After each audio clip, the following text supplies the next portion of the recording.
Poštovani gledalci, dobroveče. Gost televizije Crne Gore, predsjednik...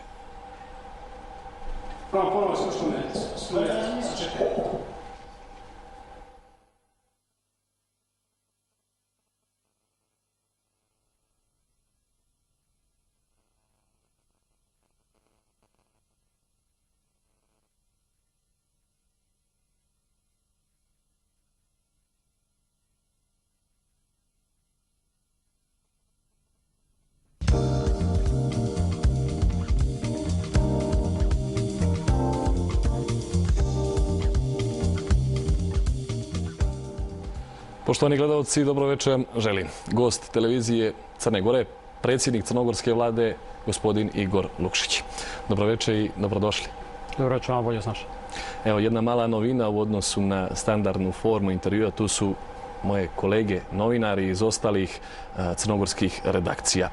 Predstavit ćemo ih naravno u toku emisije dok i oni budu imali prilike da postave pitanje. Evo da kažem na početku da smo ovaj intervju planirali da klasifikujemo u 3 faze. Jedna će se uvodna odnositi na elementarne nepogode koje su zadesile Crnu Goru. Drugoj ćemo se i sveobuhvatnijoj i temeljnijoj posvetiti socioekonomskoj problematici i intervju i priču ćemo zatvoriti političkim dešavanjima i političkim zbivanjima u Crnoj Gori.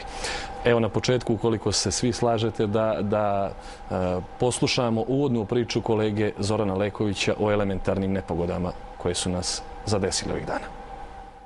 Iako su meteorolozi blagovremeno upozorili na enormne snježne padavine i nevrijeme, više od 200 ljudi našlo se 3. februara u višesatnoj snježnoj klopci. Čekajući spasioce okovani snijegom, promrzli i gladni, mnogi su slali poruku da su ih izdali svi osim novinara. Stiže vijest o smrti Brana Kljajića, koga je zatrpala lavina. Pada noć. Putnici iz kombija kod Dobrilovine, oni koji su se zadesili između sada čuvenih tunela 6, 7, 8 i 9 na magistralnom putu Podgorice-Kolašin, radnici hidroelektrane Piva koji su se vraćali sa radnih obaveza i drugi počinju da gube nadu. Gradonačelnik Mojkovca Dejan Medojević uključuje se u akciju spašavanja putnika kod Dobrilovine, suočen sa činjenicom da u Mojkovcu nema potrebnu mehanizaciju. U našem drugom dnevniku zato optužuje Crna Gora put, ali se i pita čemu sektor za vanredne situacije. Na svu sreću, svi putnici su spašeni, a u akcijama su učestvovali pripadnici uprave policije, vojske, Crna Gora puta, Gorske službe spasa, dobrovoljci.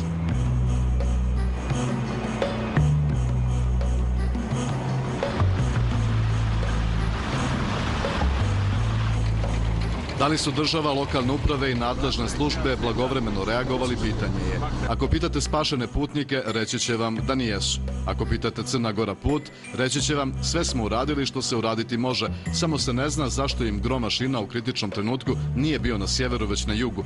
Ako pitate ministra Ivana Brajovića, reći će da je reagovano kada je procijenjeno da je vrijeme za to. Ako pitate vojsku, reći će da ih je trebalo ranije angažovati. Ako pitate predsjednike opština, reći će vam različito. A odgovora raznih ima i u samoj vladi. Dok jedni misle da je država mogla i morala bolje, drugi pak tvrde da je učinjeno sve. Koordinaciono tijelo vlade za upravljanje vanrednim situacijama konstatuje da svu pažnju treba usmjeriti na sjever. Pojedine opštine traže uvođenje vanrednog stanja. U Bijelom polju pronađen smrznut Radivoje Nišević. Meteorolozi opet upozoravaju na snijeg i ekstremno nisku temperaturu. Putevi prema sjeveru većim dijelom dana zatvoreni. Helikopteri u pogonu spašavaju najugroženije.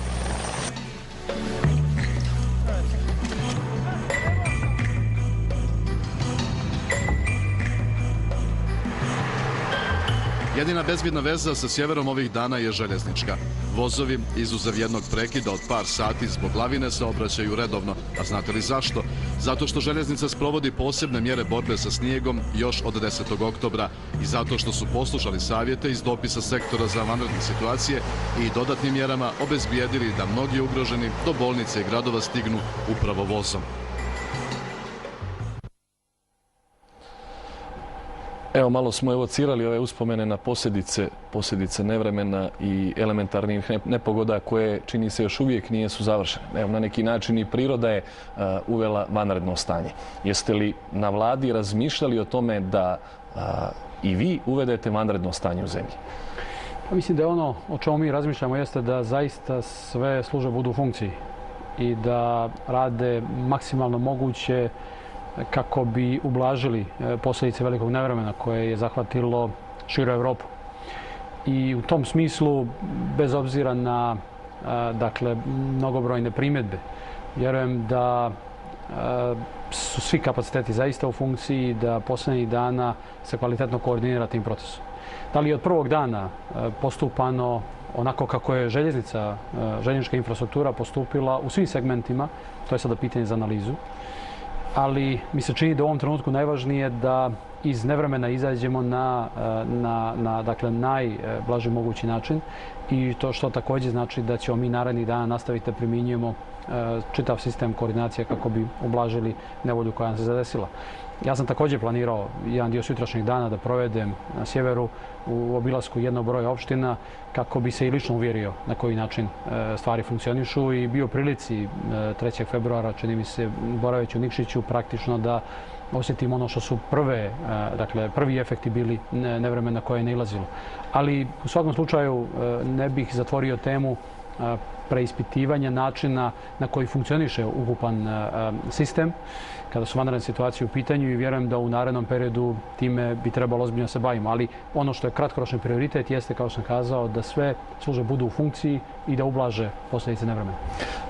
Evo, vrlo jasno i precizno, jeste li vi lično zadovoljni efikasnošću i brzinom reakcije nadležnih organa, imajući u vidu da, a prema nekim nezvaničnim saznanjima televizije Crne Gore, tek je nakon vaše ozbiljnije instrukcije došlo do energičnije akcije na sjeveru zemlje? Dakle, kao što znate, ja ne smatram da od bilo kog... I to iz Nikšića, za malo da zaboravim. Ne smatram da ne treba da zavisi od bilo kog pojedinca načina koji uređen sistem funkcioniše. Jer iz nekog razloga taj pojedinac može biti u tom trenutku nedostupan i da li to znači da sada svi treba da čekamo neku instrukciju. Znači, mislim da je, kao što sam kazao, u narednom periodu potrebno preispitati način funkcionisanja cjelovitog sistema. I bez obzira što sam uvjeren da u ovom trenutku svi zaista ulažu maksimalne napore, to ne znači da nije u prvom trenutku bilo možda manjka komunikacije, pa i manjke komunikacije sa nivoa lokalnih jedinica prema vladi i obrnuto, što su sve bile činjenice sa kojima smo se suočili kada smo u subotu ranije toga dana razmatrali situaciju i dogovarali se kako da novi talas nevremena koji se odvija što je moguće spremni dočekamo. Dakle, svakako da je suština da kad sistem funkcioniše, to znači da po automatizmu određene komunikacije funkcionišu, da se po automatizmu, na bazi upozorenja, recimo Hidrometeorološkog zavoda, uspostavljaju operativni timovi za koordinaciju posljedica nevremena i to treba da bude praksa ne samo u ovom slučaju, nego bilo kom drugom. Dakle, ono što je nama sada prioritet jeste, kao što sam kazao, da smanjimo posljedice, a da u narednom periodu razmotrimo koje su to sve mogućnosti koje stoje na raspolaganju da bi unaprijedili način djelovanja.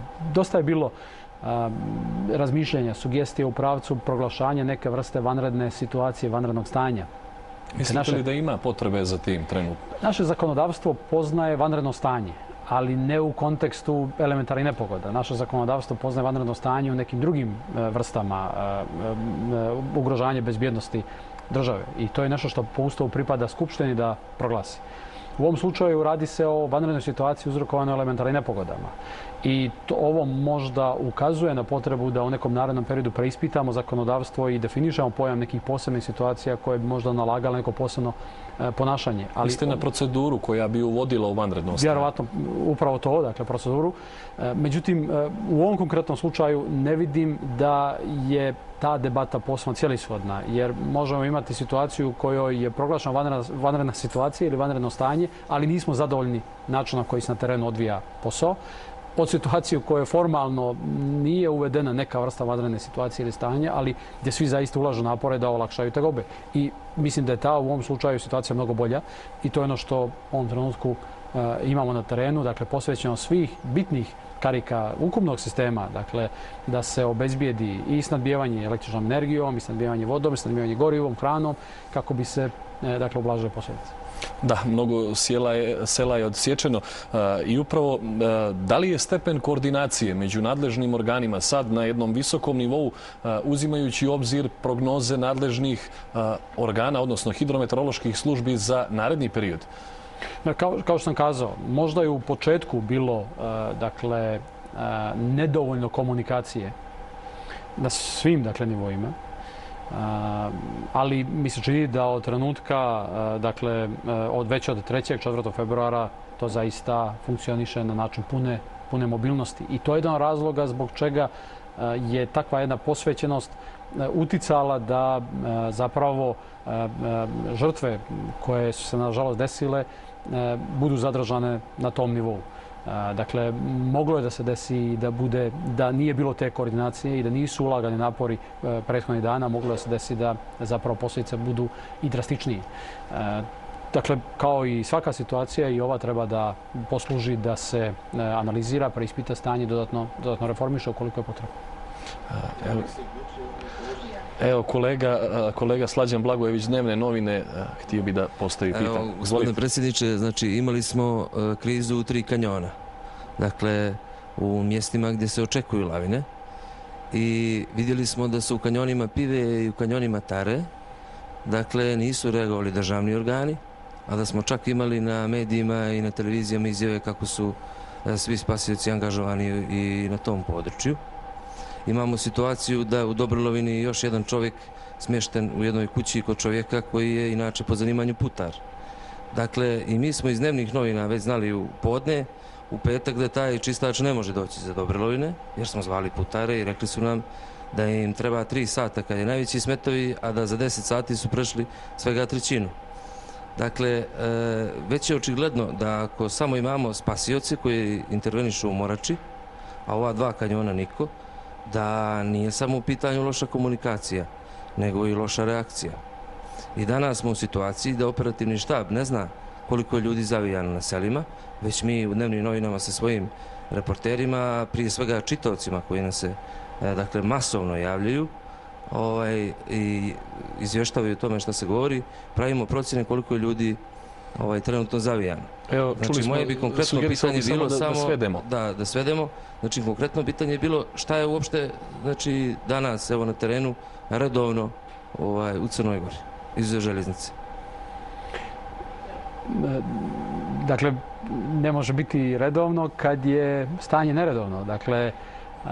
Dakle, ako znamo da su posljedice nevremena takve da to iziskuje drugačiji vid ponašanja i drugačije mjere, onda stanje ne može biti redovno. Ono što ukazuje primjer željeznice jeste da je stvar, odnosno željeznice i željezničke infrastrukture, jeste da se stvar može organizovati na valjan način i dakle za analizu je zbog čega je toliko primjedbi kada je recimo putna infrastruktura u pitanju. Ono što su također moja saznanja jeste da ja konkretno sam saznao za problem zavijanog autobusa u Dobrilovini tek negdje kasnije popodne.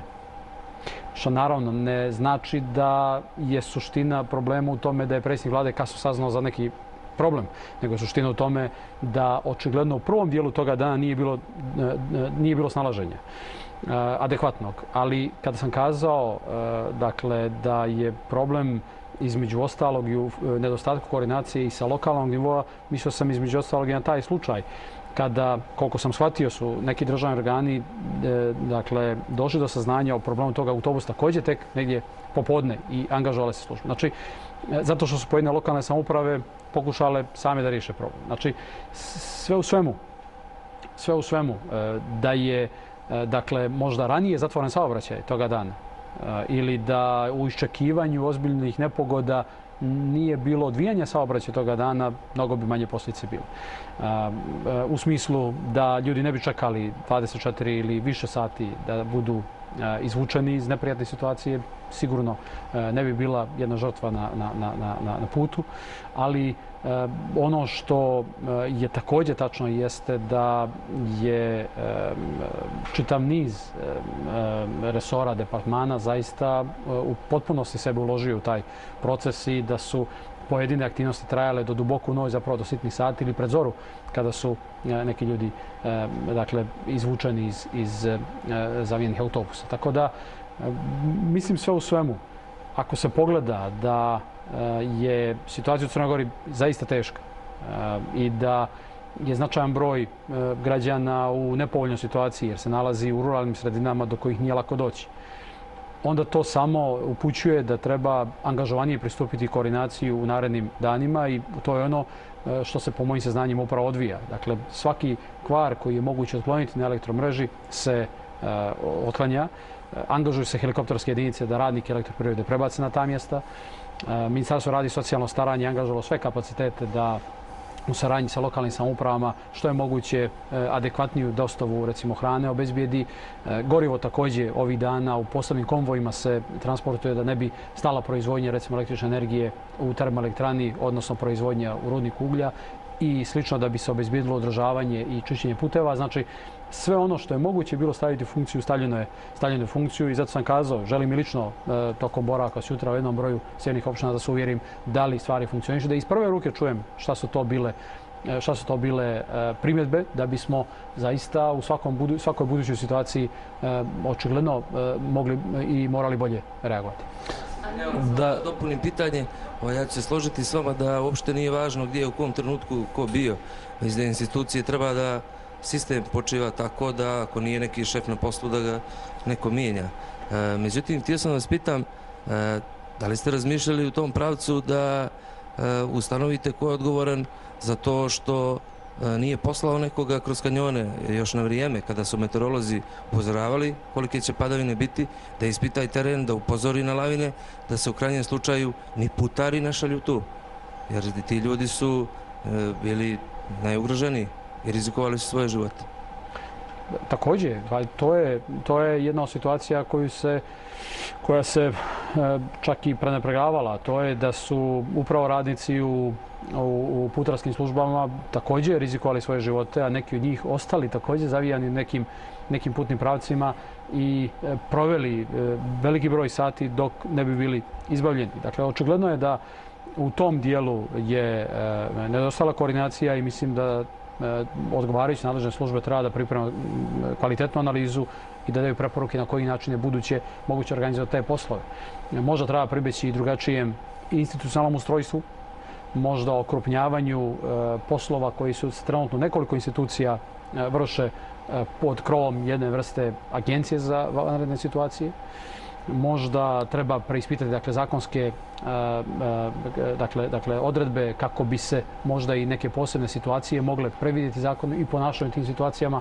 Ali ono što ja zaista želim da uvjerim i vas i građane, a to je da se ovih dana zaista ulažu maksimalni napori i da to vjerujem da krajnjim ima efekte. Ono što je nama prioritet jeste da u ovom trenutku posljedice velikog nevremena koje se osjećaju i u Crnoj Gori kao i u cjelokupnoj Evropi svedemo na najnižu moguću mjeru. Evo, čini mi se da ste otprilike zatvorili krug. Evo, možda bih ja u jednom dijelu samo da dopunim. Kazali ste, dakle, bit će neke opsežne analize i nakon što se na terenu sami uvjerite u činjenično stanje. Čitajući između redova u vašem prethodnom odgovoru, moglo se naslutiti možda da i vi lično smatrate da je taj putni pravac prema Kolašinu možda trebalo ranije zatvoriti tog dana. Dakle, ako smo to uradili ranih dana, možda i tog dana trebalo razmišljati u tom pravcu i onda bi sigurno posljedice bile manje. A osloniti se na ono što je željeznički saobraćaj i za neke hitne slučaje također angažovati vanredna sredstva. To je moglo biti jedno rješenje, ali to smo rješenje onda pribjegavali narednih dana i vjerojatno da je i to jedan od razloga zbog kojih će sve u svemu negativne posljedice nevremena, rekao bih, ipak biti negdje pod kontrolom. Ipak dani pred nama su izazov, ali i neki period nakon ovog nevremena, jer čim tolike količine snijega napadaju, onda realno očekivati bujnije vodotoke u narednom periodu. Dakle, sve ono što smo ulagali u prethodnom periodu kao posljedicu veliki poplava koji smo imali prije godinu i pol dana, sad će biti također na testu. S jedne strane. S druge strane, mislim da je ključno također razmotriti koja je to materijalna šteta nastala. Drago mi je da je ministar poljoprivrede po dogovoru mom i njegovom uspio da obiđe najveći broj opština i da se dakle lično uvjeri u posljedice nevremena, jer će to, čini mi se, iziskivati dodatne napore u narednom periodu kako bi pomogli pojedinim poljoprivrednim proizvođačima da se nose sa posljedicama ove nepogode. Ali u ovom trenutku također je dosta teško procijeniti ukupnu štetu i zato kažem da i period nakon dakle, samog nevremena, narednih nekoliko sedmica ili mjeseci će biti jedna vrsta izazova na koji način se dakle, odnositi prema svim posljedicama. Čini mi se da ste... Izvolite, pa da zatvorimo krug. Marina Miketić, televizija IN.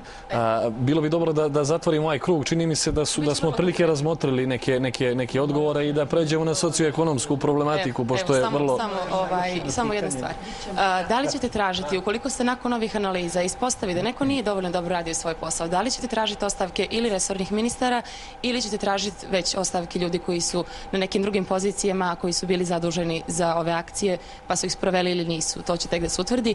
I molim vas, ako možete konkretno da mi kažete šta u Crnoj Gori još može da se desi. Ako imamo slučajeve da su ljudi, da je 2 ljudi umrlo, danas smo u redakciju i televiziji dobili pozive koji govore o tome da su prodavnice zatvorene, ljudi u Mojkovcu i Kolašinu nemaju struju po ovakvom danu. Znači, dešava se potpuni kolaps na sjeveru. Šta još može da se desi u Crnoj Gori, a da mi ne proglasimo vanredno stanje? Mogu li samo se ne dovežem? Ajde, vrlo kratko i onda da sumiramo i da zatvorimo cijeli krug pa da idemo dalje, jer previše vremena čini mi se ostajemo na... Iz Pobjede, Vaša Knežević. Evo, bio sam baš prekjuče, pravili smo reportažu, išli smo na sjever, išli smo tamo do Crkvina. I na stacionar Crkvina od Crna Gora puta zatekli smo ljude, maltereni žive ni mrtve ove radnike tamo. I otprilike sam počeo dobijem sliku zašto je ovako na sjeveru. Oni rade se 5 bagera i 3 čistača snijega. Jedan im se pokvario i oni nisu mogli da rade. Znači, nije problem požrtvovanje, nego mehanizacija. Jeste li kad razmišljali u vladi da li je Crna Gora uopšte tehnički spremna za borbu protiv ovakvih vremenskih uslova? Imamo li mi kao država tehničkih uslova i mehanizacije za borbu protiv ovoga? Jer stvarno nije neki veliki snijeg napadao u odnosu. Jeste veliki, ali nije u odnosu na kako je prije padao na sjever. Dakle, u pogledu ovog pitanja i ove teme, kao i u pogledu bilo koje teme, ono što je nužno jeste u trenutku kada vidite da nedostaje odgovarajući institucionalni odgovor, riješiti problem, šta god to podrazumijevalo. Dakle, ja ne bih u ovom trenutku se bavio razmišljanjem tipa koji ministar je zakazao ili koji sektor je zakazao. Ono što mi se čini da je u ovom trenutku najvažnije jeste da se nastavi posvećen angažman kako bi posljedice nevjerojatno bile što je moguće manje, a za neki naredni period bih ostavio i eventualno preispitivanje odgovornih u nadležnim institucijama. Procjene su meteorologa da ovo što se danas desilo, kao i poplave koje se desile prije 1,5 dana, se dešava jednom u 50 godina.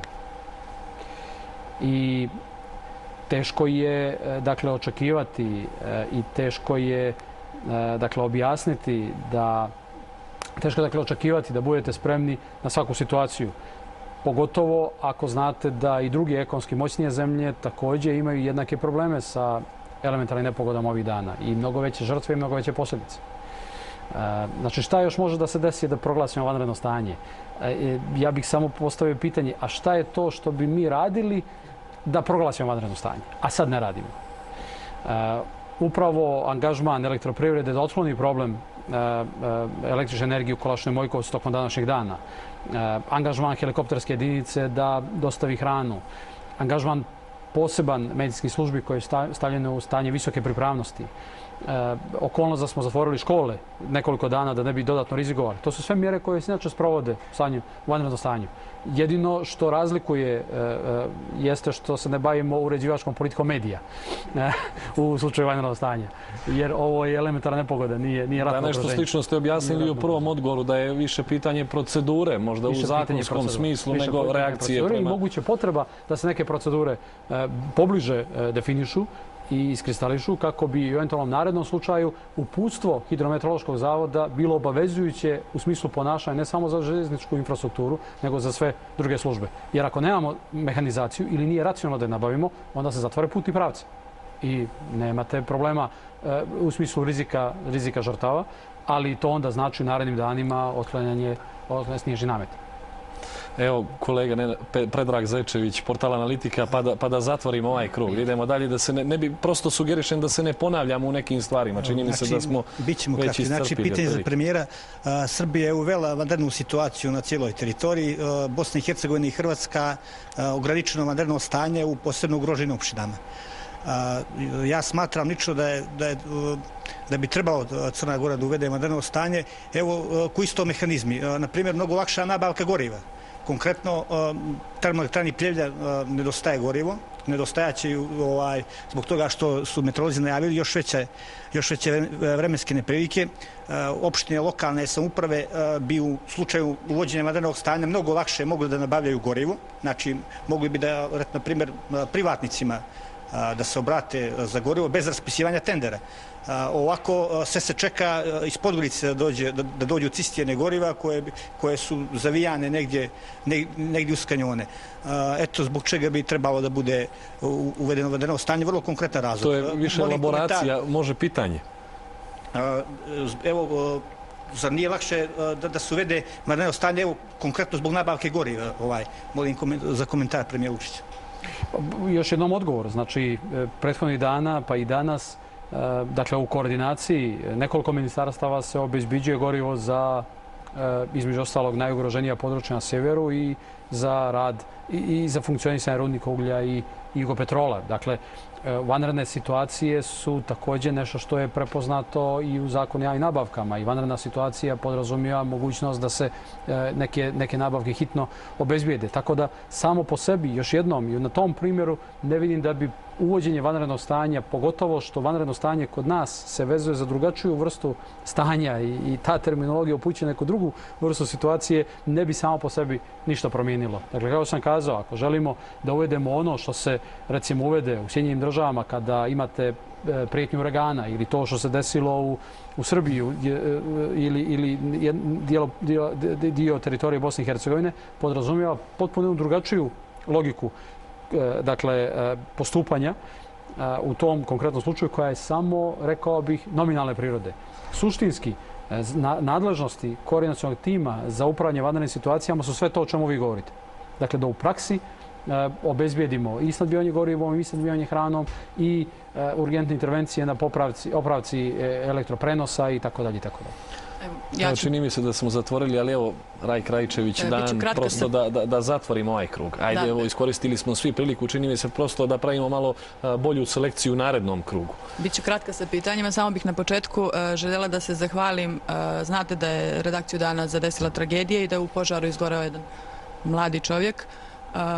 Želim da se zahvalim svim redakcijama, prvenstveno i kolegama na ukazanoj, na pruženoj pomoći i podršci redakciji, kao i cjelokupnoj javnosti, uključujući gospodina premijera i brojne javne ličnosti i ostale organizacije. Sad, moja pitanja, evo, obećala sam da će biti kratka. Da li je tačna informacija da na sjever nisu poslate mašine zbog toga što je raščišćavan put prema Cetinju zbog Cetinskog parlamentarnog foruma, čiji je organizator predsjednik parlamenta Ranko Krivokapić? To je prvo. I drugo, interesuje me da li će vladu Crne Gore iznenaditi eventualne poplave nakon ovoliko snijega i padavina, recimo u martu, s obzirom da nas je snijeg iznenadio krajem januara i početkom februara, što je bilo, recimo, logično očekivano. Hvala. To su dva pitanja. Nemam saznanja da je čišćen put prema Cetinju i da zbog toga, zbog organizacije nekog skupa i da zbog toga nije bilo raspoloživih mašina. Dakle, nema definitivno saznanja u tom smislu. A što se tiče poplava, kao što sam kazao, u narednom periodu očekuje nas između ostalog i posljedice onoga vremena kada dođe do otapanja snijega uslijed većih temperatura. Mi smo u prethodnih godinu dana dosta investirali u saniranje infrastrukture koja je bila, dakle, oštećena u vremenu velikih poplava. To je podrazumijevalo i produbljivanje riječnih korita, to je podrazumijevalo i izgradnju obalutvrda, to je podrazumijevalo i saniranje mostova i puteva, to je podrazumijevalo i dogradnju nasipa u slivu rijeke Bojane, upravo da bi se smanjile posljedice svake druge poplave i ono što tog tipa, i ono što ja zaista očekujem jeste da te investicije pomognu da u tom vremenu, dakle, povišenje vodostaja ne bude ozbiljnih posljedica. Ali u svakom slučaju to je dio aktivnosti koje ćemo morati sprovesti u narednom periodu. To je dakle, blizak monitoring svega što će se dešavati u narednom periodu kako bi se sa ovim izazovom dodatno ili potencijalnim izazovom dodatno nosili. Na tu temu smo već razgovarali na održanoj sjednici tima za upravljanje vanrednim situacijama i ministar Milošević kao neko koji je zadužen za tu oblast, dakle i vodoprivredu i upravljanje dakle, vodotocima, je potpuno svjestan izazova koji može u narednom periodu da slijedi. Evo, čini mi se, zatvorili smo potpuno ovaj krug. Idemo na socioekonomske teme. Uvodnu priču ima koleginica Mila Vuković. Opet imamo mladog premijera i mlade ljude na čelu ključnih resora. Da li im je trebalo zamjeriti na početnom entuzijazmu da riješe široki krug neuralgičnih tačaka u mladoj crnogorskoj državi? Sindikati, nevladin sektor i studenti nijesu im to oprostili i podigli su prve značajne antivladine demonstracije u posljednjih 20 godina i to iz socijalno-ekonomskih razloga. Treba li naglašavati da je struja samo kap koja je prelila čašu? Stoga premijer Lukšić ne mora imati i suviše nadarenog savjetnika koji će mu signalizirati da je to polje na kojem treba da koncentriše svoje snage, a ono je veoma široko i kompleksno, tako da vladi ne može biti dosadno. Razloga je više nego dovoljno. Najveća kompanija, iako privatizovana, ne uspijeva samostalno da se održi na burnom tržištu bijelog metala i prevaljuje svoje dugove na državnu kasu. Premijeru Lukšiću ne olakšava teret činjenica da je garancije izdala vlada prethodnog premijera u kojoj je on bio ministar financija. Vladi očito nije namjera da gradi ekonomiju bez improvizacije, već produkciju sa što više natpisa Made in Montenegro. Dokaz je nastojanje da se na nogama održi Nikšićka željezara. Premijeru valja vjerovati kad kaže da će plate i penzije biti redovne jer je budžet institucionalno zaokružen. Otkud inače odluka da se penzije povećaju za 2,6%? Tako je to kad se vlada na nešto koncentriše. Ako bi se maksimalno suzio krug tačaka na koje bi vlada trebalo da obrati pažnju u narednom periodu, svakako da bi u najužu konkurenciju ušlo pitanje spoljnotrgovinskog deficita koji je prošle godine premašio €1 milijardu. Izvoz bi se mogao podstaći kroz razvoj poljoprivredne proizvodnje koja bi se izvozila dakako kroz turizam.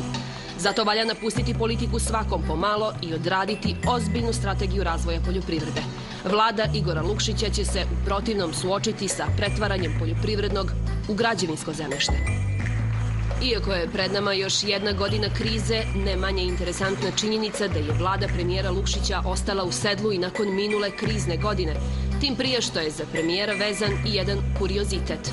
On je naime egzemplar kontroverzije u ekonomskoj teoriji i praksi kao ekonomista liberalne provenijencije, a na čelu je vlade koja je prinuđena da neprestano interveniše u ekonomiji.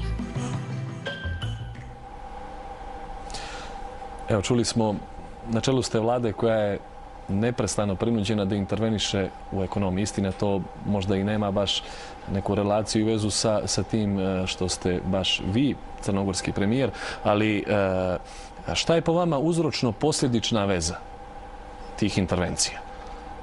Pa mislim da je jedna sveopšta kriza najprije finansijska, pa potom ekonomska, koja je svoj najizoštreniji iskaz imala 2009. godine, pa potom se prelila i na 10. i 11. u smislu sporog oporavka ili sporijeg oporavka, da bi u 2012. kao posljedica, govorim sad o Evropi, dužničke krize evropskih zemalja mogla da proizvede novu recesiju ili stagnaciju. Jedan broj zemalja Evropske unije je ponovo u recesiji.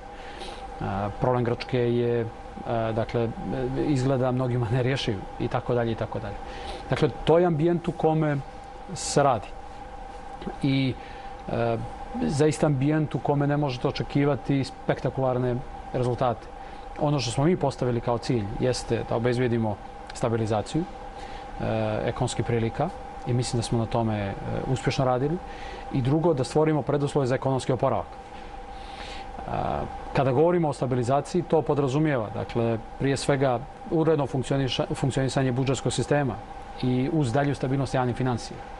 Dakle, Crna Gora po svim parametrima, koliko god to mnogima izgledalo paradoksalno, apsurdno, čudno, nevjerovatno, spada u uzak krug zemalja koje su mogle da se pohvale sa rastom između 2 i 3% prethodne 2 godine, što znači da smo mi obnovili dio rasta ekonomije ili nadoknadili ono što smo izgubili 2009. kada je ekonomija pala 5,7%, da smo smanjili u tom periodu budžetski deficit i da se ove godine projektuju parametri koji se Crnu Goru svrstavaju red zaista rijetkog broja zemalja koje su u zoni parametara iz Maastrichta. Šta je to onda što po vama usložnjava dodatno ekonomsku stabilnost ili ekonomsku situaciju u Crnoj Gori?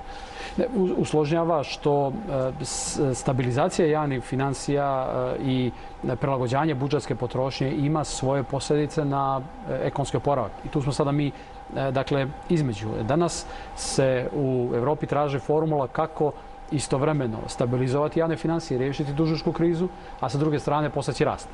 Dakle, stabilizacija javnih financija i rješavanje problema likvidnosti je samo jedna strana medalje. I to je nešto čime smo se mi bavili, ali nismo se bavili samo tim. I ono što više puta ističem, jednako su važne strukturne reforme i unapređenje poslovnog ambijenta. Dakle, strukturne reforme kojima smo se bavili su bili između ostalo i penzijski sistem i tržišta rada i još jedan broj reformi, restrukturiranje dakle, i zdravstvenog sektora i obrazovanja i tako dalje, posticanje ili stvaranje uslova da se postakne nauka. Sve to u dugom roku ima svoje pozitivne efekte, a unapređenje poslovnog ambijenta je prosto nužan zahvat koji čini tržište konkurentnijim i koji štedi preduzetnicima novac, energiju, vrijeme, usmjeravajući ka produktivnom djelovanju, a ne premošćavanju raznih vrsta barijera. Kada pogledate politike koje se vode danas u Evropi, u suštini najveći broj protesta i nezadovoljstva se dakle, usmjerava upravo prema vladama u domenu tema koje se tiču penzijskih reformi, reformi tržišta rada i tako dalje. Bez obzira na sve, kada pogledate da je ipak u Crnoj Gori u zadnjih 2 godine došlo do stabilizacije prilika na tržištu rada u smislu nivoa zarada, čak u javnom sektoru blagi porast. Kombinovano prošla i ova godina, penzije su povećane za oko 5-6%. To su zaista rijetki primjeri. Danas imao sam prilike da vidim da je rumunski premijer odstupio prije neki dan sa dužnosti nakon što su smanjili plate za 25% i nakon što je PDV povećan, čini mi se također na neki procenat, možda 25%. Hrvatska vlada nedavno od 1. januara zapravo uvela PDV 25%. Kod nas je dalje 17%. I plate nisu više padale. Imate li namjeru da ga povećate? Mislim na PDV. U ovom trenutku to nije opcija.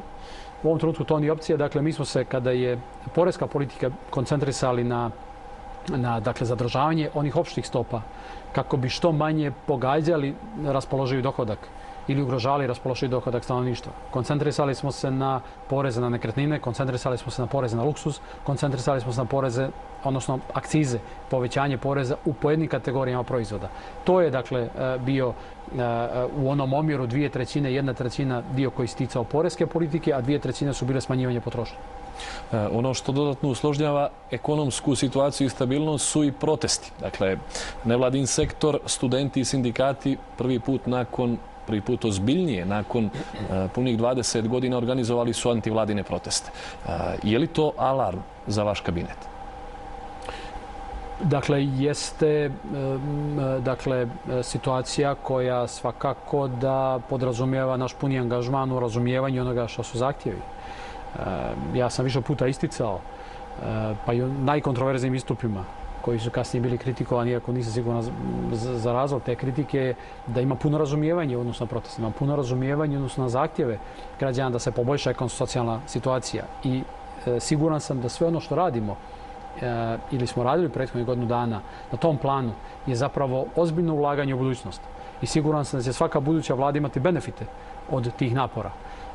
Zato proteste svakako doživljavam kao nešto što je prisutno i u regionu i u Evropi, kao nešto što apsolutno pokušavam da razumijem, ali mi se čini da u jednom dijelu zaista izlaze iz okvira ekonomsko-socijalne tematike. I mislim da su u sferi politike. Jer ako znate da je prije mjesec dana, pred Novu godinu, potpisan sa sindikatima javnog sektora u suštini, dakle, sporazum o regulisanju zarada, koji između ostalo podrazumijeva i pristupanje pregovorima o usklađivanju zarada kada inflacija pređe određeni nivo. Ako znate da smo mi ozbiljne napore uložili da se poboljša položaj studentske populacije, da ulažemo napore da se kreiraju mehanizmi za posticanje zapošljavanja mladih. Ako znamo da smo u socijalnom dijalogu donijeli novi zakon o radu, ako znamo da smo, recimo, u saradnji sa Unijom slobodnih sindikata restrukturirali željezaru, pripremajući je za neku novu budućnost i tako dalje. onda mislim da to sve očigledno govori da su ti protesti ipak političke prirode i da se samo dakle, zarad maskiranja ukupne situacije dakle, maše sa računima za struju ili nekim drugim razlogom. Pa i oni sami su kazali da je to samo povod da zapravo oni imaju neke druge ciljeve. Evo da budem malo konkretniji, mislite li da se iza ove jake socijalne priče krije budući politički projekat? Znate, iza socijalne priče se krila i AB revolucija. Što naravno ne izvlačim paralele, nego samo govorim o tome da kad vi uđete u zonu da ignorišete ono što je realna i sistemska ponuda, ako želimo da rešavamo ekonomsko-socijalna pitanja, onda ste vi zaista na terenu politike. Mislite da je to jedini osnov na osnovu kojeg se mimoilaze stavke u vašoj ponudi i zahtjevi organizatora protesta? Pa ja ne vidim u kom dijelu mi nismo odgovorili, ali na razuman način, onome što su bili zahtjevi. I siguran sam da je bilo imalo volje, moglo se doći do rešenja sastanku koji smo imali u kabinetu. Dakle, svaki put u tom razgovoru kada se dakle, činilo da se možda na domak nekog rešenja, radikalnije strukture mojih sagovornika su rušile taj pristup, smatrajući da sve to što pokušavamo da uradimo je tek nešto kratkoročno i tako dalje. Dakle, podsjetimo se, zahtjevi su bili obustavite povećanje cijena električne energije, dakle, smijenite regulatornu agenciju i pošaljite tužilaštvo u elektroprivredu i neke druge sisteme. Kazao sam da nemam nikakvog problema zbog toliko sumnji koje su se pokazalo u javnosti, ne samo u elektroprivredu, nego bilo koje drugo preduzeće, dakle i Jugopetrol, i Kombinat aluminijuma i slično, da tužioci pođu i da s jedne strane utvrde odgovornost onih koji su kršili zakone, ukoliko su ih kršili, ili sa druge strane da potvrde da nije bilo zloupotreba. Prosto da pokušamo da javnost oslobodimo bilo kakve špekulacije na tom planu. Drugo, kada je pitanje regulatorna agencija, inicirao sam prema parlamentu potrebu da se organizuje rasprava u tom pogledu. Dakle, vlada ne smjenjuje regulatornu agenciju. Možda je malo to da objasnite detaljnije, pošto je gospodin Krivokapić najavio da će tražiti obrazloženje od vlade da li je ta inicijativa za smjenu ili za razmatranje. Dakle, Skupština je ta kojoj regulatorna agencija kao nezavisni regulator podnosi razne vrste izvještaja. I samo Skupštini. Tako da me čudi sada to nerazumijevanje. Iz prostog razloga što se parlament itekako trudi u prethodnom vremenu da prigrabi što je moguće više nadležnosti kroz određene zakonodavne izmjene. Ja nemam nikakav problem sa tim. Ali znači, kada je nezavisni regulator u pitanju, u ovom slučaju energetska agencija, ona je ta koja podnosi izvještaje parlamentu. I u slučaju da se izvještaj njihov ne prihvati od strane parlamentaraca, poslanika, oni automatski bivaju razriješeni sa te dužnosti. Dakle, u ovom konkretnom slučaju ja sam tražio da se organizuje vanredna rasprava i da parlament na neki način vodi debatu. I ukoliko se zaključi da regulatorna agencija nije radila po standardima, nije radila u skladu sa metodologijom, njen dosadašnji rad je problematičan i tako dalje, ja ću kao predsjednik vlade inicirati postupak razrešenja. Je li ovo prvi put da ste dali to obrazloženje?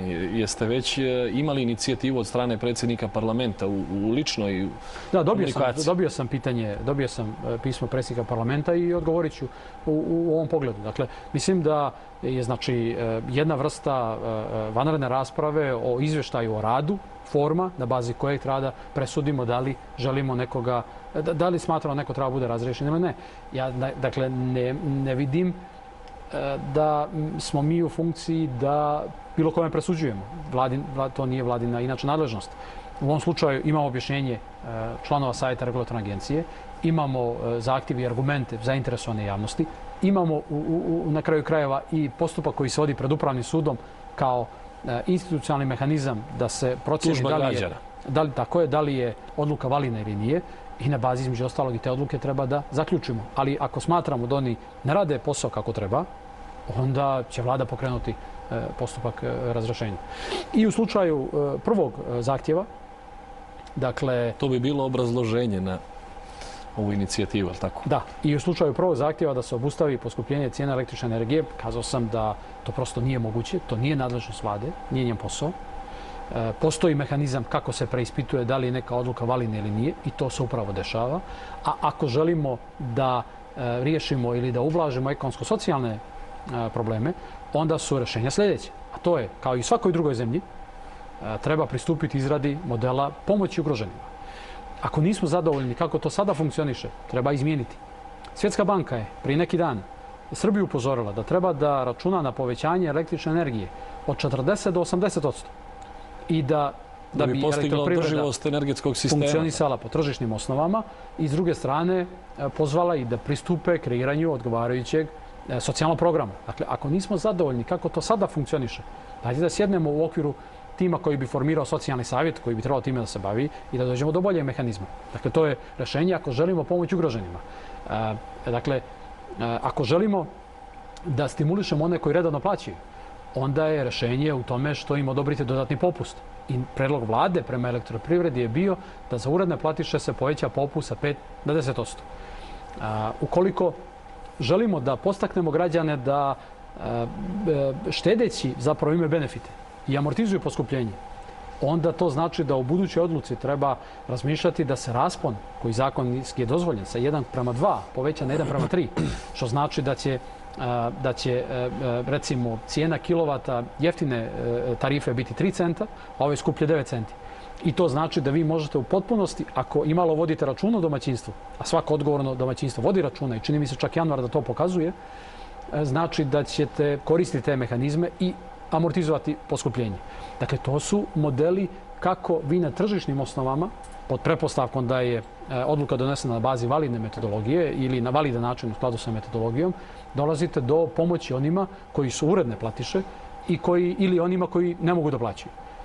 Šta se postavlja kao pitanje, i tako ja tumačim njihov zahtjev, kao da bi trebalo da pomognemo i onima koji mogu da plate, a nisu uredne platiše. Ja mislim da imamo problem sa tim. Bilo koji mehanizam, smanjivanje PDV-a ili obustavljanje povećanja, znači pomoć direktno onima koji mogu da plate, a ili ne plaćaju ili nemaju problema s tim da plaćaju. I mislim da se tu negdje izgubio smisao. Zato mislim da je nužno koristiti svaku priliku i pojasniti. Dakle, ovo je sistemski način i realan način ako želite da ublažite ekonomsko-socijalne posljedice povećanja cijene električne energije. Na stranu to što ne mogu, a da ne pomenem, i da prihodi naših telekomunikacionih kompanija, dakle mobilnih operatera, su godišnje veći nego što su elektroprivrede. Znači, ako smo kao domaćinstvo u mogućnosti da plaćamo mobilni telefon, da plaćamo sve drugo i nemamo problema sa tim, otkud onda sa električnom energijom problem? Iako, također, ako znamo da prema strukturi potrošnje tek oko 20% domaćinstava ima veće račune od 50 eura. Znači, to su sve pokazatelji koje ne koristim da bih kazao da je ekonomsko-socijalna situacija bolja nego što se predstavlja ili zato što ne razumijem zahtjeve građana, nego zaista samo želim da raskrinkam političku u suštini ambiciju onih koji su sebe doživjeli kao opozicione organizacije. Dakle, oni koji tumače nevladino kao opoziciono, a ne kao što me pitaju i pojedini evropski ambasadori, da li zaista mislite da civilni sektor treba se bavi političkim oponiranjem onome što radi vlada ili je njegova uloga da pomaže vladi da riješi problem. Dakle, suđe u svijetu, suđe u Evropi, razvijen civilni sektor pomaže vladi da riješi problem i ne pretenduje da se bavi politikom. Samo kod nas. Istovremeno želeći da se uključe u političku utakmicu, jer bi shvatili da sada njihov budžet je veći nego što bi bio da ako su parlamentarna partija. Znači, ja samo u tome vidim motive i ništa drugo. Možda se i finansiraju upravo iz jednog dijela zemalja iz kojih dolaze ambasadori koji su vas to i pitali. Tako je, ali mislim da će tim ambasadorima također trebati da objasne u određenom trenutku zbog čega su u Crnoj Gori kreira klima, dakle, protjerivanja investitora. I ambasadori koji su vrlo zainteresovani da zaštite svoje investicije, sve više dižu glas i sve više pitaju vladu. Šta ćete vi da uradite da zaštitite naše investicije? Tako da, mislim da ulazimo u jedan trenutak kada konačno neke stvari moramo razumjeti. Dakle, ekonomsko-socijalnu sliku ne možete popraviti ukoliko nemate ekonomski oporavak. Siromaštvo ne možete smanjiti ukoliko nemate ekonomski oporavak. Ekonomski oporavak možete imati samo tako što ćete gajiti investitore i pomagati im da realizuju investicije i zaposle ljude. Sve ostalo je Sve ostalo je u suštini zamjena teza i sve ostalo zapravo ozbiljno krnji ugled Crne Gore, koja, ne zaboravimo, je zemlja koja je slobodna po Freedom House, zemlja koja treba početi pregovore sa Europskom unijom, zemlja koja je ušla u Svjetsku trgovinsku organizaciju, zemlja koja je vrlo napredovala u bezbjednosnim integracijama. Dakle, govorimo o jednoj zemlji koja pretenduje da sutra bude članica svih ovih dakle, integracija i to također treba imati u vidu. Znači, takva jedna zemlja se prepoznaje kao dakle, neko ko pomaže da se rešavaju problemi, neko ko svojim primjerom daje drugima putokaz, a ne kao zemlja koja se tretira kao, ne znam kako, dakle, zemlja najokorelijeg kriminala, korupcije, ekonomskog planiranja i tako dalje. Evo još jedan mali segment, a nešto kasnije ćemo o investicijama. Jedan mali segment i da zatvorimo ovaj prostor, možda koji za dodatna tumačenja. U dijelu cijena struje, mislite li da je vlada iscrpila sve mehanizme? Ja mislim da je vlada kroz elektroprivredu, jer smo mi tamo većinski vlasnici, ponudila sve mehanizme koji su realni i održivi. Sve ostalo, dakle, ozbiljno ugrožava i naš odnos prema sporazumima i međunarodnim obavezama, dakle, jer evropske integracije nisu samo iskorenjivanje korupcije i kriminala. Evropske integracije su i da elektroprivreda funkcioniše na tržišnim osnovama, a to znači naše obaveze prema ugovorima o stabilizaciji i asocijaciji, to znači naše obaveze prema energetskoj zajednici, dakle međunarodni sporazumi, i moramo funkcionisati po tim pravilima. Dakle, ne možemo iz Evrope uzimati ona pravila koja nam se sviđaju, a ona koja nam se ne sviđaju oponirati im. Prosto uzimate sve ili ne idete tamo. Ova vlada se opredijelila da ide u pravcu Europske unije, to je naš strateški pravac, nećemo od toga odustati. Ono što ovi protesti mogu između ostalog da dovedu jesu dva efekta. Jedan je da dođe do usporavanja evropskih integracija, jer izazivanje svake vrste nestabilnosti ili posticaja nestabilnosti ima efekat mogući u tome. I drugo, ono što je bila moja poruka sindikalicima u Željezari jeste da poruke koje šalju i politika zastrašivanja investitora i proganjanja investitora može ozbiljno da ugrozi namjere pojedinih investitora koji su zainteresovani da uložu u Željezaru. Ja mislim da na taj način neko kida granu na kojoj sjedi. Ali to onda već je najmanji problem predsjednika vlade. Lako se predsjednik vlade promijeni. Znači, lako se ministar promijeni. Ali onog trenutka kada vi odstupite od suštinske politike koja ide u pravcu ekonomskog oporavka, onda vi imate ozbiljan problem. Tada možete, kao što sam tada isto tako prije neki dan u Nikšiću kazao, imati vladu Nobelovaca. Sve boljeg od boljeg. Ali će ishod biti nula ili čak zapravo negativan. A to podrazumijeva da onda budete spremni da preuzmete odgovornost za ono što nudite kao rješenje. Dakle, lako je u zavjetrini sjeđati i dirigovati, davati lekcije. Ja zato pozivam. Znači, ako izlazimo iz okvira ekonomsko-socijalne tematike, sa ovim izlazimo, da onda izađemo pred građane, ponudimo alternativu i preuzmemo odgovornost za tu alternativu. Ja mislim da je to više nego fair. Evo, pored Podgorice, protesti će biti organizovani i u Bijelom Polju. Jedan od organizatora tog protesta ima pitanje za premijera i upravo ćemo ga čuti. Pitam premijera gospodina Lukšića, kada će doći na sjever Crne Gore da sasluša hiljade radnika koji su ostali bez posla, a ne da samo ostane u posjeti predsjednicima opština, da sasluša da sasluša njihova pitanja šta je sa pljačkaškom privatizacijom koja se desila na sjeveru Crne Gore, šta je sa mnogim krivičnim prijavama koje su radnici podnijeli protiv mnogih i mnoga druga pitanja koja će da čuje upravo na protest koje je organizovao nevladin sektor sjevera Crne Gore i predstavnici i radnici kao i ostali građani koji će se održati u Bijelom Polju. Evo, čuli smo.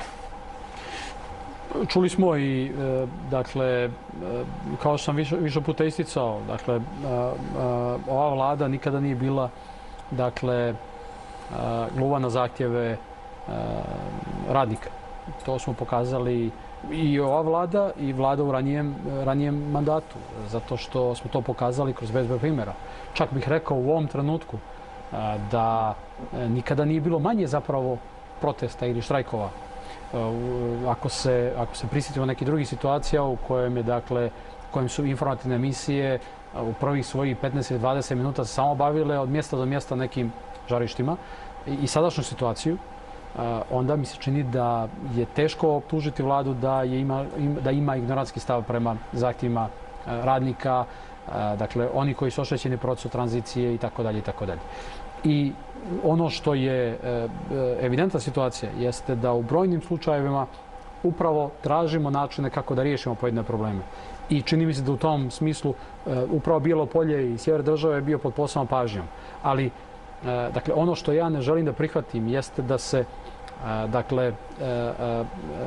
problem svodi na samo posljedice tranzicije u smislu da imamo sada nekadašnja preduzeća koja su propala i ogroman broj ljudi koji u ovom trenutku ne radi. Ja mislim da zapravo rješenje ekonomsko-socijalne problematike u aktivnim mjerama jeste u zapravo posticanju pojedinih djelatnosti koje će ponuditi nove poslove i ohrabrivanju onih koji su spremni da u tom procesu učestvuju. Imao sam priliku u Nikšiću da boravim prije neki dan i da se uvjerim da Nikšić koji je grad koji je pretrpio dosta posljedice dosta teške tranzicije i nekada bio, dakle, zamišljan manje više samo kao industrijski grad, se sve više u tom smislu diverzifikuje. Sve više onih ljudi koji su zainteresovani da i neku otpremninu koju su dobili ulože ili neka sredstva do koji dođu ili grant Evropske unije ili Ministarstva poljoprivrede iskoriste za pokretanje neke svoje poljoprivredne proizvodnje. Vi ako znate da jedna mljekara ima 600 kooperanata, onda zaposleni u te mljekare nisu samo njih 50 koji proizvode mlijeko, već i svih onih 600 drugih domaćinstava koji su kooperanti. Znači moramo čini mi se prihvatiti alternative i aktivno tražiti načine da se ponude razne šeme poslova i siguran sam da to moguće uraditi i u Bijelom polju, Beranama, Andrijevici i u drugim sredinama. Dnevni red podrazumijeva i sudbinu privatizacionih preduzeća. Kap Željezara, Telekom, Sveti Stefan. Za tu temu moje kolege pokazali su najviše interesovanje. Evo, kolega Zečević ima konkretno pitanje. Konkretno pitanje. Crnogorska vlada planira ove godine da se zaduži oko 230 miliona eura, računajući i onaj povoljni kredit od Svjetske banke od 80 miliona dolara koji je prošle godine povučen. Sad vlada ima dilemu da li da se zadužuje kod MMF-a putem zaštitnog kredita ili kod domaćih crnogorskih komercijalnih banaka, a razlog je mogućnost aktiviranja garancija KAP-a.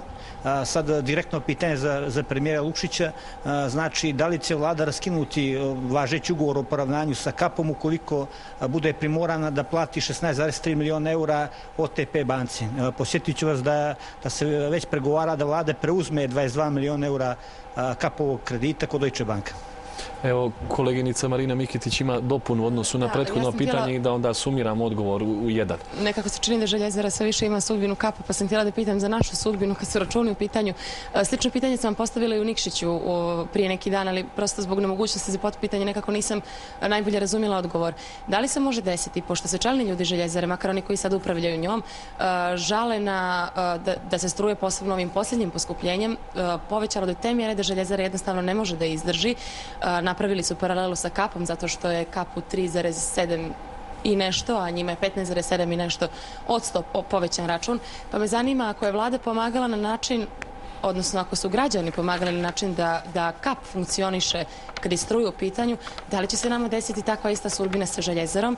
I samo sam htjela još jedno kratko pitanje, da li ste, upravo ste govorili o protestima, o civilnom sektoru, o pritisku javnosti za neke stvari, htjela sam da vas pitam da li kod privatizacionih ugovora gdje ste vi često ili neko od vaših partijskih kolega učestvovali, da li ste mimo pritiska javnosti ili nevladinog sektora, da li je vlada, odnosno DPS, nekad preispitivao određene ugovore koji su se kasnije ispostavili kao ili štetni ili za koje se sumnja da su štetni? Hvala vam.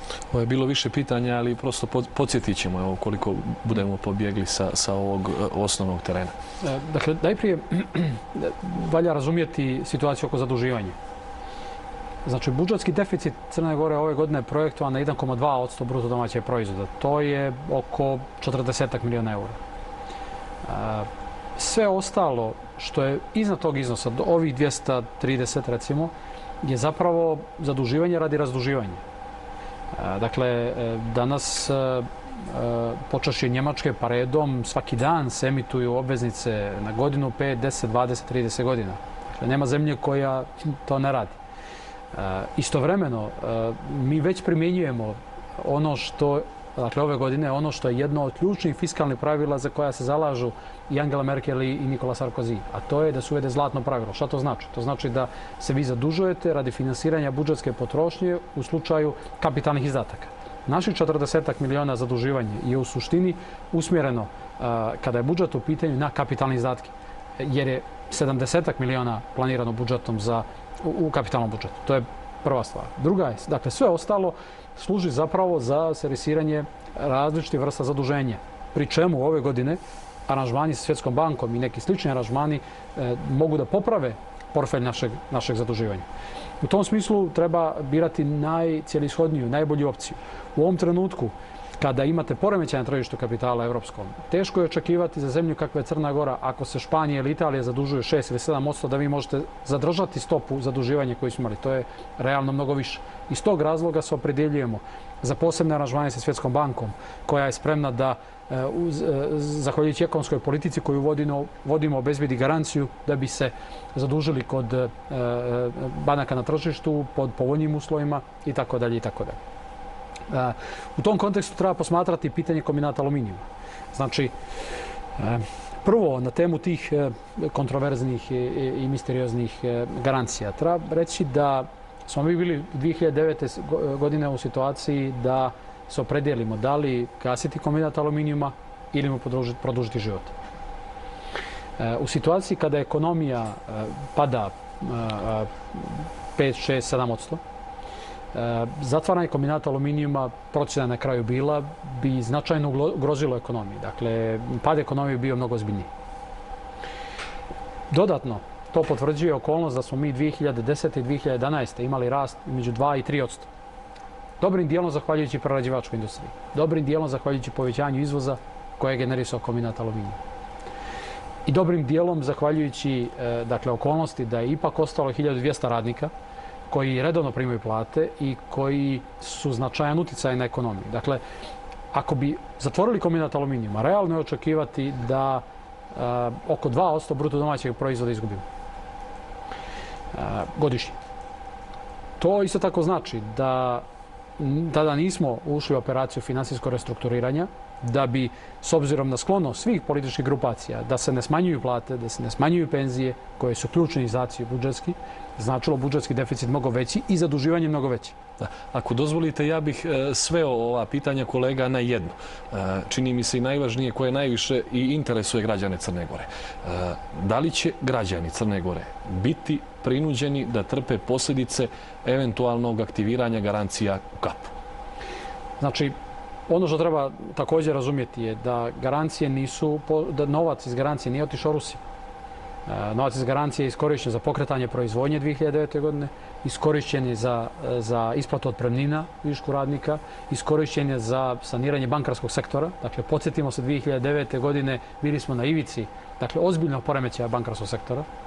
Sve mjere koje smo sprovodili danas znači da je bankarski sektor, bez obzira na to što ga ocjenjuju kao nefleksibilan, krut, ljudi su nezadovoljni, privrednici, tako dalje, je ipak stabilan. U ovom vremenu je to također važna stvar. Da li sam zadovoljan sa nivom kamatnih stopa koje se nude? Apsolutno da nisam.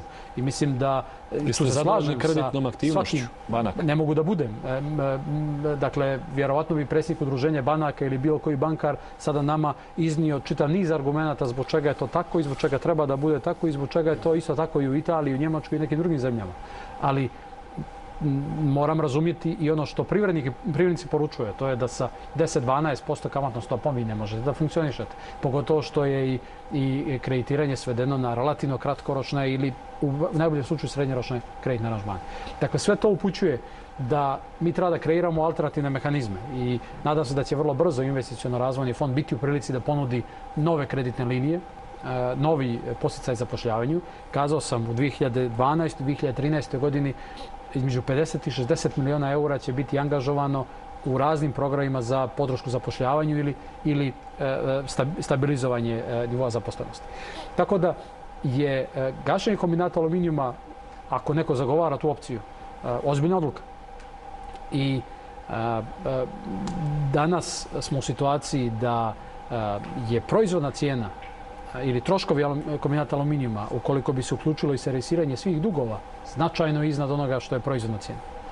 Znači, $3.000 i više, a 2.200, ako se nije to posebno poremetilo, je bilo do nedavno na tržištu. Znači, to je razlika koja znači da možete pokrivati operativne troškove. Jeste razmišljali ozbiljno o gašenju kapa? Je li to bila jedna od opcija? A ta opcija, nažalost, mora biti na stolu. Dakle, svaka ekonomska analiza mora da svaku opciju do kraja izoštri.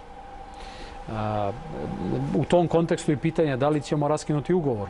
Dakle, ja smatram da svaka opcija mora biti na stolu i treba da biramo onu opciju koja će da donese najveće ekonomske benefite. Ako je opcija, dakle, restrukturiranja kombinata pogledu na Željezaru opcija i računamo da nam može riješiti da može u narednoj fazi riješiti problem potrage za boljim investitorom, dakle, rešavanje problema energetike, dugova, da razmotrimo i tu opciju. Ako mislimo da treba sa postojećim vlasnikom obnoviti aranžman, da vidimo šta znači, kakve su posljedice obnavljanja aranžmana. Ako mislimo da treba ugasiti kombinat aluminijum, da vidimo kakve su posljedice. Mislim da te sve analize treba, tu analizu sačinjenu nekoliko opcija treba staviti na stol. I kao što sam kazao, smatram da ono što bude vladin predlog treba provjeriti u parlamentu. Dakle, ne želim da budem u situaciji da se vlada koja po tom pitanju funkcioniše kao manjinska, dakle, koja nema saglasnost ključnog koalicijnog partnera u smislu politike prema kombinatu aluminijuma, tom, dakle, svom kapacitetu izlaže u potpunosti, već mislim da treba parlament da se izjasni u odnosu na pojedine predloge vlade. Dakle, ako je potrebno i da se testira povjerenje vladi na temi preuzimanja dugova, ja sam spreman i za to. Dakle, mislim da i to može biti jedna vrsta... Ali neslaganje nije u toj mjeri, vjerovatno, pošto ste još uvijek koalicijni partneri. Nije sporno da smo koalicijni partneri, ali cijenim da su neka pitanja od značaja ne samo za mandat ove vlade. Dakle, u obraćanju na preskonferenciji krajem 2011. godine kazao sam da bih u odgovoru na jedno pitanje zaista želio da ovo bude posljednja vlada koja će se baviti dnevno pitanje Željezara i kombinata aluminijuma.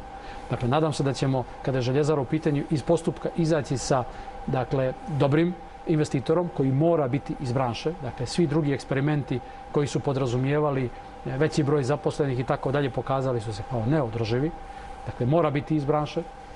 I drugo, kada je kombinat aluminijuma, moramo, dakle, donijeti odluku koja će značiti strategiju, koja će biti strategijska. Ako želimo kombinat aluminijuma, moramo riješiti problem dugova i moramo riješiti problem snabdijevanja električnom energijom. Kada je kombinat privatizovan, ista ta dva pitanja su, dakle, bila na stolu. Dakle, i tada je imao kombinat državni 130 miliona raznih dugova koji su nastali kao posljedica operacije spašavanja života kombinata aluminijuma 1997-1998. godine. I tada je problem bio cijena električne energije koja je bila daleko ispod nivoa koji sada plaća kombinat aluminijuma. Znači, to su teme koje se očigledno ciklično pojavljuju. Ali mislim da je krajnji trenutak kada se moramo predijeliti. I tu ne vidim da ima neke velike sada nekih sada pretjerano brojnih opcija. Mislim da su stvari dosta jasne i krajnje treba donijeti. Evo, pravi je trenutak i da privodimo kraj ovaj socioekonomski blok. Za kraj ovog bloka, možete li garantovati da će plate i penzije biti redovne u 2012. godini, imajući u vidu da je budžet već institucionalno zaokružen?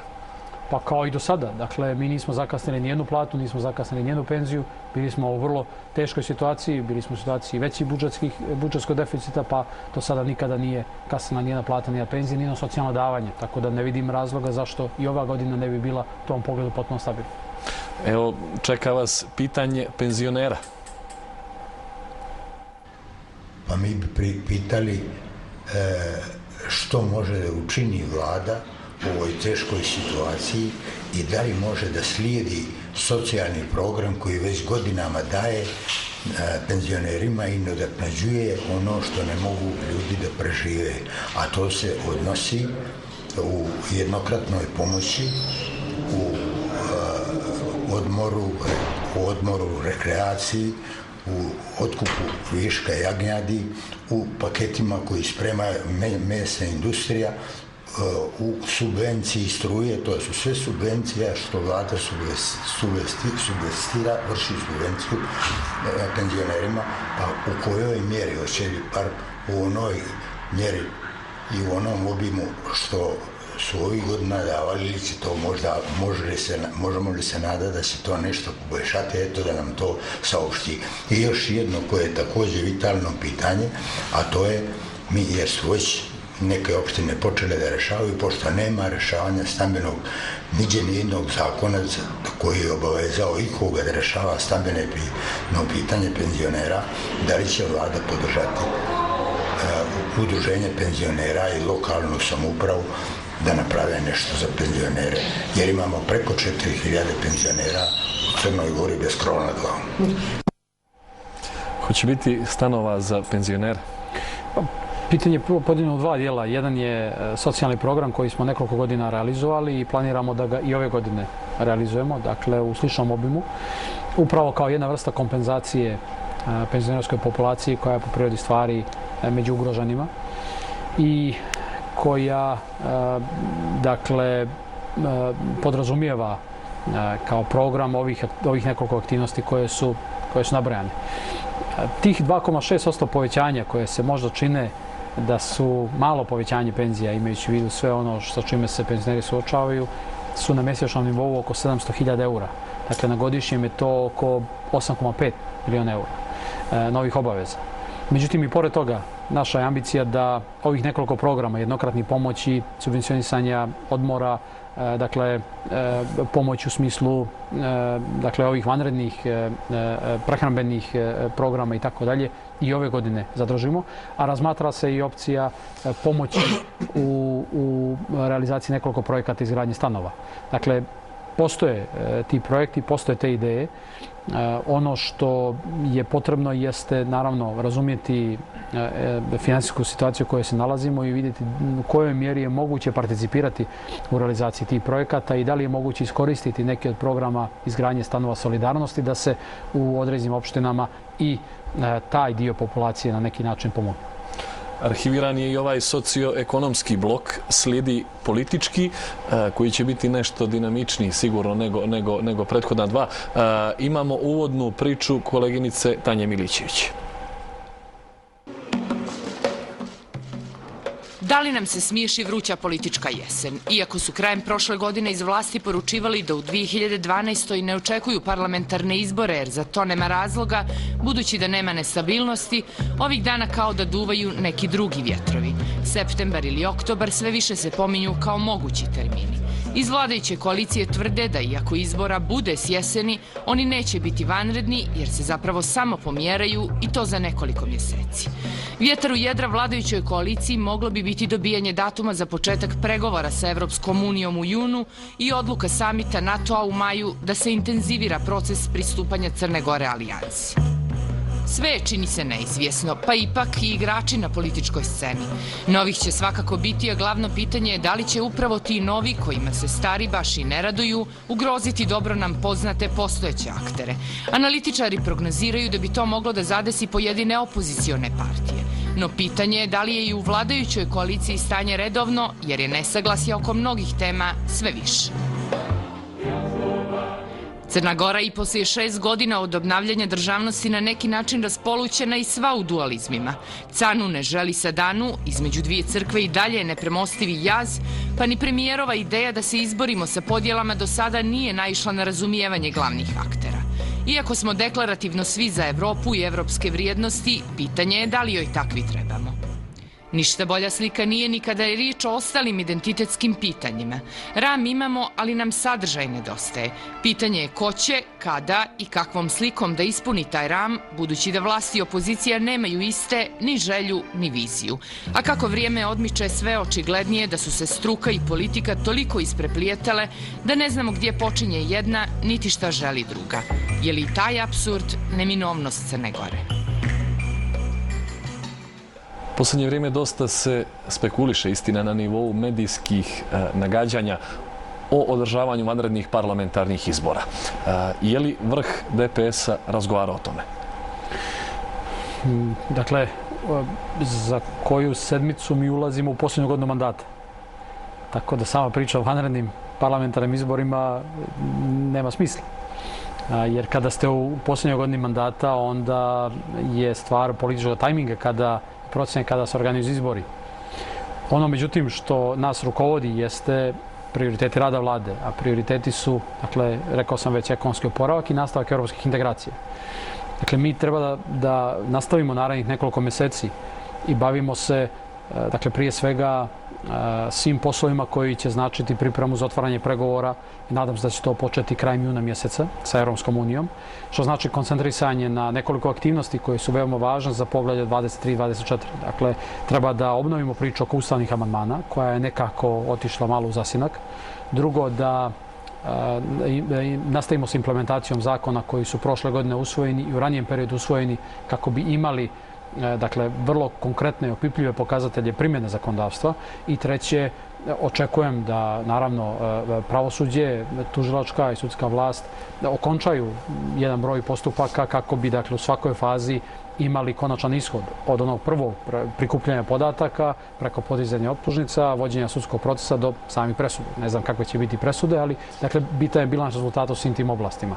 Znači, ako to očekujemo od juna mjeseca, onda nije realno i ne vidim neki poseban razlog zbog čega bi sada trebali u političkom smislu tražiti organizaciju izbora prije nego što otprilike im vrijeme dolazi.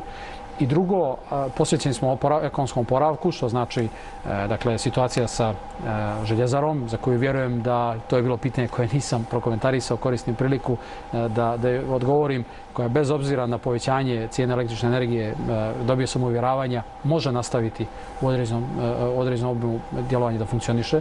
Znači, naše koncentrisanje napora kada je u pitanju rješavanje pitanja kombinata aluminijuma, posticanje investicija u nekoliko oblasti koje su veoma važne i tako dalje. Mislim da to treba da bude prioritet i to u krajnjem od nas građani očekuju.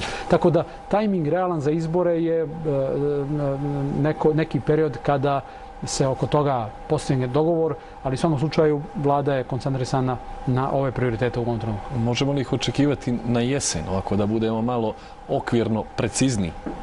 Pa, dakle, iz brojnih razloga uvijek su se u Crnoj Gori izbori organizovali ili proljeće ili jesen.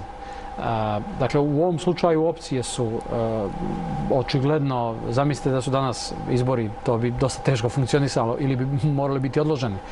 Znači, očigledno je to ili period početka marta, koji su posljednji dani kada je mandat vlade u pitanju, ili je to neki period, recimo, ne znam, ranije jeseni, jer već novembar i decembar su mjeseci koji se također izbjegavaju kada je organizacija izbora u pitanju. Tako da, to su neke opcije i mislim da u tom smislu ne vidim nikakve vanrednosti. Ali, kao sam kazao, naš prioritet je u ovom trenutku ispunjavanje obaveza kako bi otpočeli pregovore s Europskom unijom i zaista koncentrisanje na ekonomski oporavak.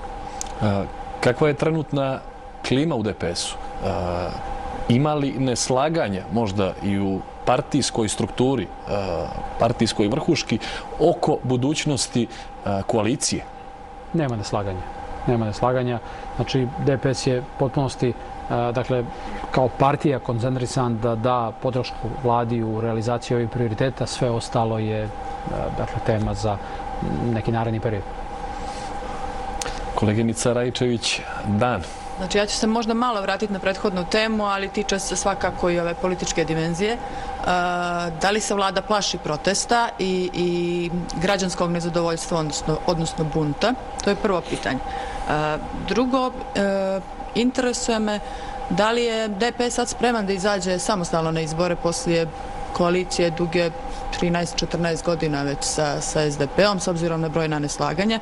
I još jedno kao potpitanje, a to je da li je tačno da u DPS-u razmatraju varijantu da vi budete nosilac liste, a ne Milo Đukanović kao što je to bilo do sada, i da li je to posljedica nekog tinjajućeg sukoba na relaciji Lukšić-Đukanović?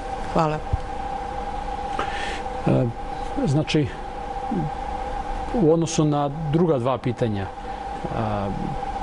još jedno, mi nismo u predizbornoj kampanji. Mi zaista ulazimo u godinu u kojoj se okončava mandat vlade, ali nismo u predizbornoj kampanji. To su sve teme koje, dakle, u vremenu predizborne kampanje treba apsolvirati. Tako da se oko toga zaista u ovom trenutku ne bavimo.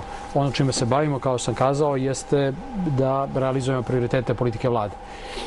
Što tiče ekonomsko-socijalnih protesta koji su, dakle, bili, koji se planiraju i u kom smislu oni kod mene izazivaju zabrinutost, već sam kazao, odgovarajući na jedno slično novinarsko pitanje, da kod mene ne izazivaju zabrinutost zato što ja ne mislim da su oni opravdani u smislu ekonomsko-socijalne tematike.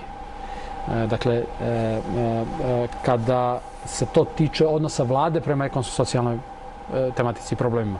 Znači, svaki ekonomsko-socijalni problem se rešava tako što razgovaramo. I ova vlada je pokazala da može da razgovara sa svima.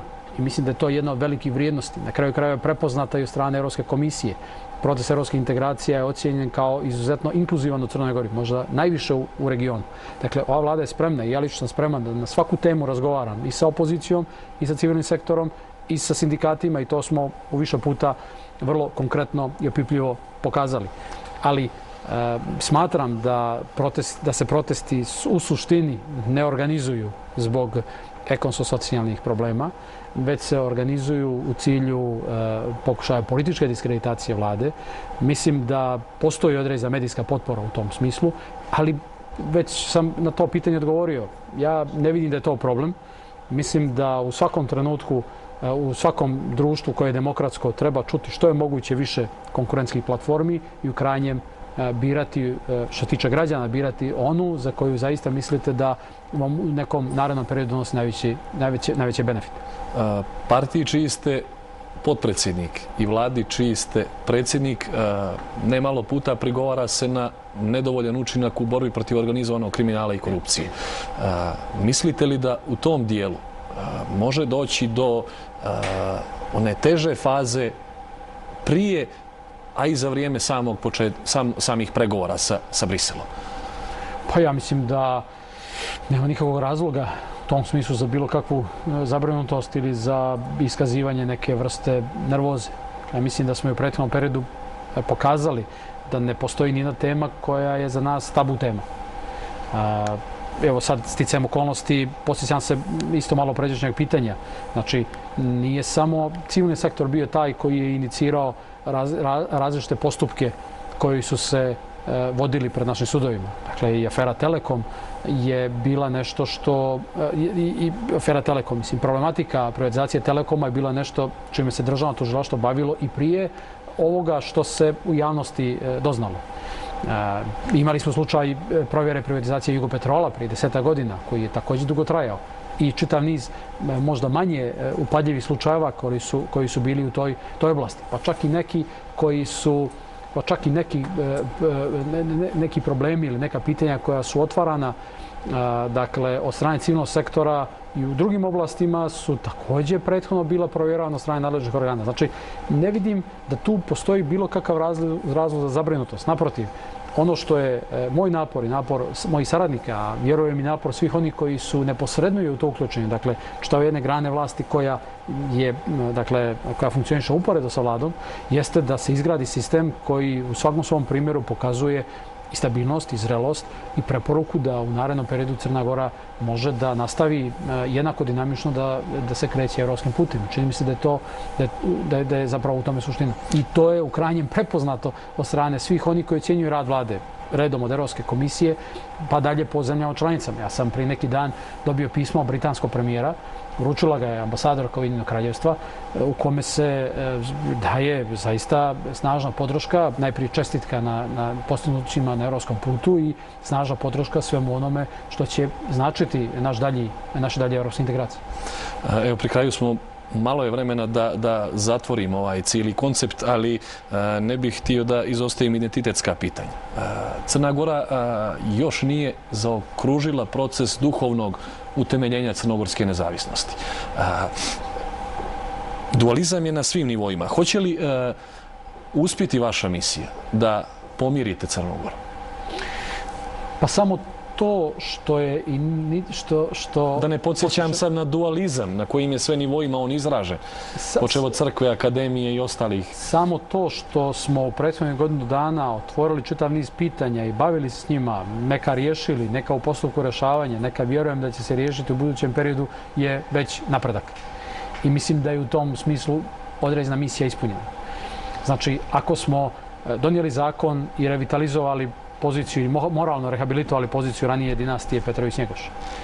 Ako smo kroz široki dijalog i konsenzus sa parlamentarnom opozicijom postigli dogovor oko pitanja nastavnog jezika. I zaista mi je žao da se sada u radnoj grupi koja treba da pripremi nastavni plan i program stvar opet politizuje. Mislim da to ne treba da radimo. Treba da zapravo iskoristimo ono što je duh sporazuma koji je potpisan. Ako znamo, ali mislim da je pređena kritična linija, to hoću da kažem. Ako znamo da su na putu do ovih dana se u parlamentu usvoji zakon o objedinjavanju akademskih potencijala, bez obzira na sve kontroverze. Ja mislim da je to snažna poruka i snažan korak naprijed, da se unutar institucija odvija debata po svim pitanjima, od istorijskog do raznog drugog, koji imaju istorijski ili razni drugi karakter i na taj način pomaže vladi, pomaže ukupnom društvu da vodi određene politike.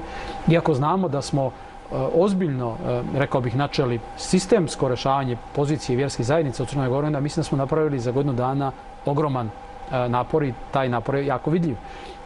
Praktično, ono što ja želim jeste da postičem dijalog, da se ne da se na neki način sada institucionalno pomire, ne znam, Srpska pravoslavna crkva i Crnogorska pravoslavna crkva, kako to neki doživljavaju, nego da se objedini pravoslavna zajednica u Crnoj Gori.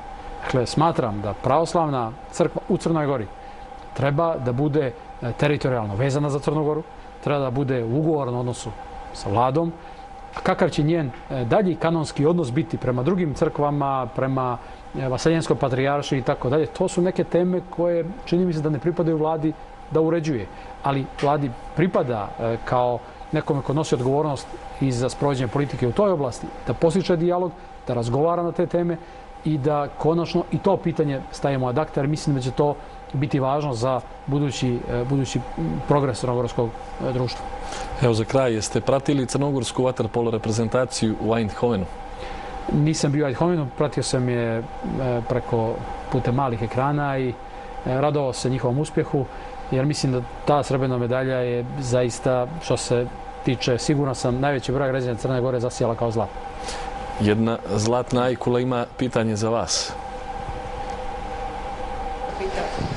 Dobro, ja prvo ću da pozdravim premijera. On je sam istakao da će vaterpolo biti jedan od prioriteta što se tiče svih sportova i meni je drago zbog toga. Postavit ću mu pitanje, jedno neformalno. Pročitao sam da je prije 2-3 mjeseca dobio sina, pa znajući koliko je zahtjevan njegov posao, da li ima dovoljno vremena za porodične obaveze? Hvala Vlado Gojkoviću na ovom pitanju. Imate li vremena za porodicu? Pa, dakle, trudim se koliko god mogu. Proslavili smo upravo 3. rođendan Beznakinja, a i dječak već napunio 4 mjeseca, tako da je to vrijeme koje brzo, to pokazuje koliko vrijeme brzo prolazi i koliko čovjek mora ostati posvećen porodici, jer s jedne strane tu dobija motivaciju, a s druge strane tu ipak neka temeljna vrijednost i nešto dugoročno što opstaje. Ali u svakom slučaju hvala Vlade Gojkoviću na ovom pitanju. Inače, mnogo me obradovao njegov povratak u reprezentaciju i to je očigledno značilo jako puno u organizaciji igre i jako puno doprinio medalji. I sigurno sam da nas očekuje zanimljivo takmičenje na olimpijadi. Ne želim da razmišljam o Edmontonu kao veliko i ozbiljnoj prepreci. Dobro, evo, zatvorili smo. Gospodine Lukšiću, hvala vam na ovom razgovoru. Hvala vam. Hvala i kolegama novinarima. Ako nisam bio u prilici da baš na sva pitanja odgovorim, ja se zahvaljujem. Nadam se da smo kroz neka moje pitanja se nadopunjavali prosto da smo dali taj mali doprinos. Naravno, imam i razumijevanja za to da vjerojatno nijeste svi postavili pitanja koja ste mislili, ali prosto ograničeni smo vremena. Hvala vam još jednom. Hvala. I poštovani gledalci, eto, bio je to predsjednik crnogorske vlade Igor Lukšić. Sjutra veče emisija U centar, opet na prvom programu 22:30, redovan termin. Hvala na pažnji i laku noć.